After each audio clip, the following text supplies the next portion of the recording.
श्री राम जय जय राम, श्री राम जय जय राम।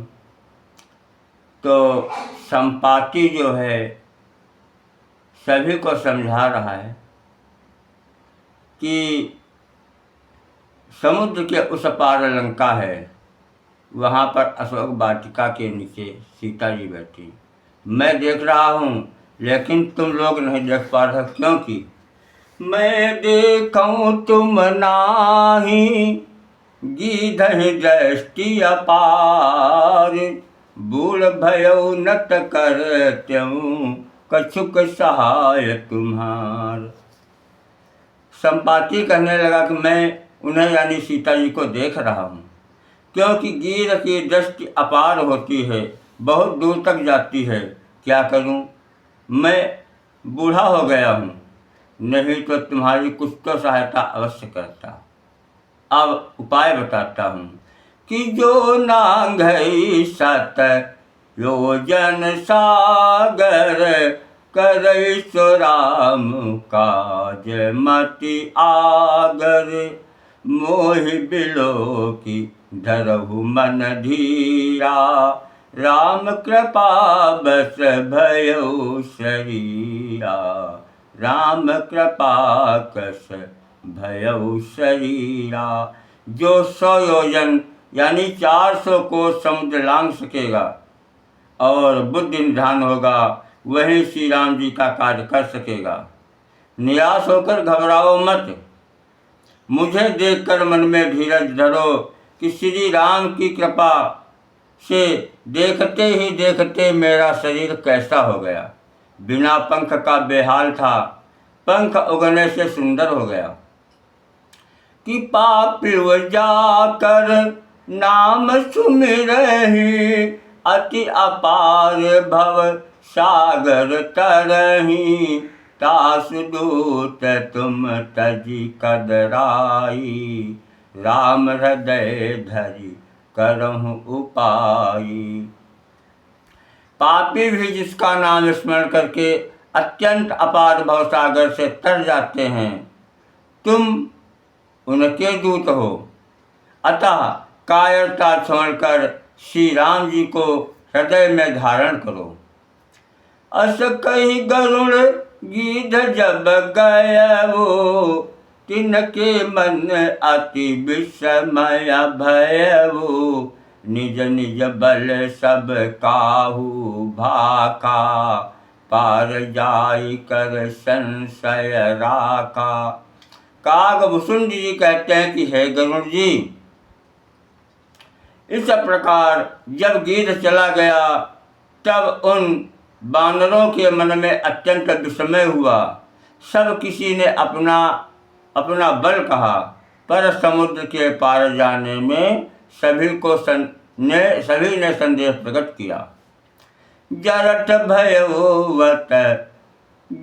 भयऊ अब कहई छेसा, नहीं तन रहा प्रथम बल लेसा, जब त्रिविक्रम भय खरारी, तब मैं तरुण रहूं बल भारी।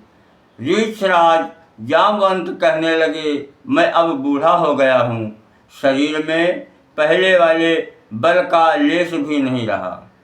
जब खराज खर के सत्य श्री रामचंद्र जी बामन बने थे, तब मैं जवान था और मुझ में बड़ा बल था। उस समय बलि बांधत प्रभु बाढ़ेऊ, सो तनु बरनि न जाए, और उभय घरी मादीनी, सात प्रदक्षिण ढाई। बलि के बांधते समय प्रभु इतने बड़े हो गए कि उस शरीर का वर्णन नहीं हो सकता, किंतु मैंने 2 ही घड़ी में दौड़कर उस शरीर की 7 प्रदक्षिणाएं कर ली, यानी 7 फेरे कर लिए। अंगद कहि जाऊँ मैं पारा, जिय संशय कछु फिरती बारा।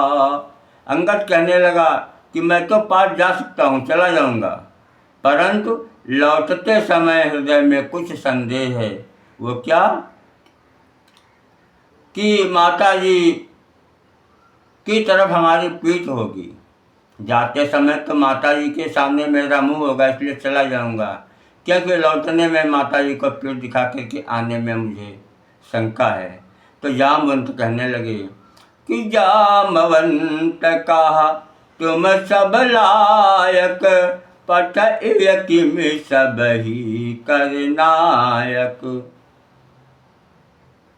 तुम सब प्रकार से योग्य हो, परंतु तुम सबके नेता हो, तुम्हें कैसे भेजा जाए। कि कहे चपति सुनु हनुमाना, का चुप साधि रहु बलवाना। पवन तनय बल पवन समाना, बुद्धि विवेक विज्ञान निधाना। कवन सो काज कठिन जग माही, जो नहीं होत तात तुम पाही। राम काज लगी तव अवतारा, सुनत ही भयउ पर्वताकारा। जगत में कौन सा ऐसा कठिन काम है जो हे तात तुमसे न हो सके। श्री राम जी के कार्य के लिए ही तो तुम्हारा अवतार हुआ है। यह सुनते ही हनुमान जी पर्वत के आकार यानी अत्यंत विशाल काय हो गए। कनक बरन तन तेज बिराजा, मानहु अपर गिरन कर राजा। सिंहनाद करि बारहि बारा, लीलहि लांघऊ जल निधि खारा। सहित सहाय रावण ही मारी, आनौ इहाँ त्रिकोट उपारी। जामवंत मैं पूछऊँ तो ही, उचित सिखावन दीजहु मोही। उनका सोने का रंग है, शरीर पर तेज सुशोभित है, मानो दूसरा पर्वतों का राजा सुमेरु हो।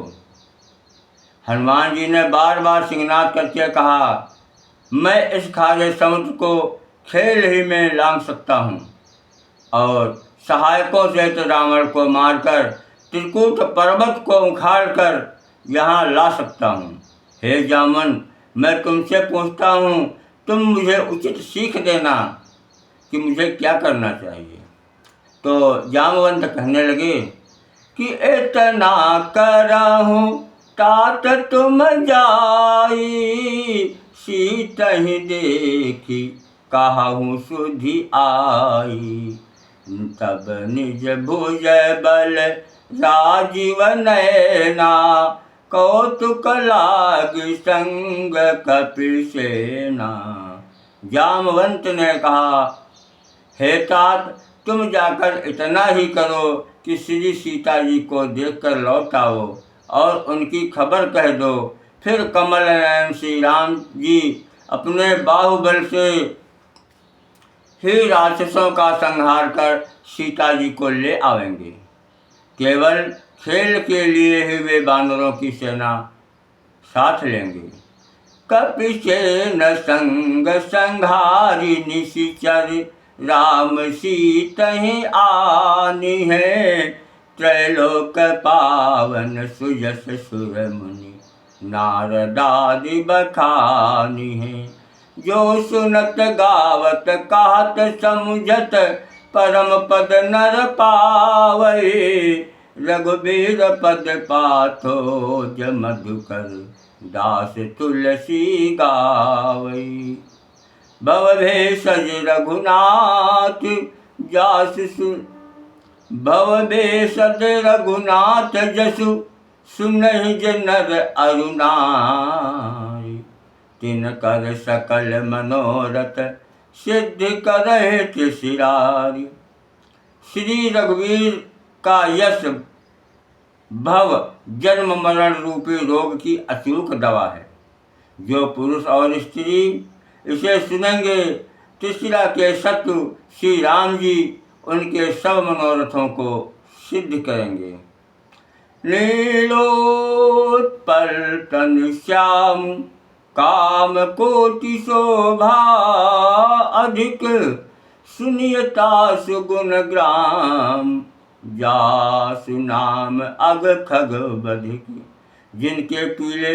जिनके नीले कमल के समान श्याम शरीर हैं, जिनकी शोभा करोड़ों कामदेवों से भी अधिक है और जिनका नाम पाप रूपी पक्षियों को मारने के लिए बधिक व्याध के समान है, उन श्री राम के गुण समूह लीला को अवश्य सुनना चाहिए।